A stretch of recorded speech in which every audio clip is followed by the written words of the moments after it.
रे का देखताड़े? बैगन खरीदने आए थे।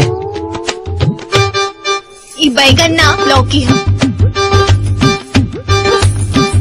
96 96 95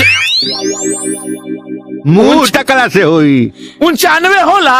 होला ना तो सही कहा तनी। का कहलू हा? हिंदी में लिखी। हाँ ठीक बा, हो जाई।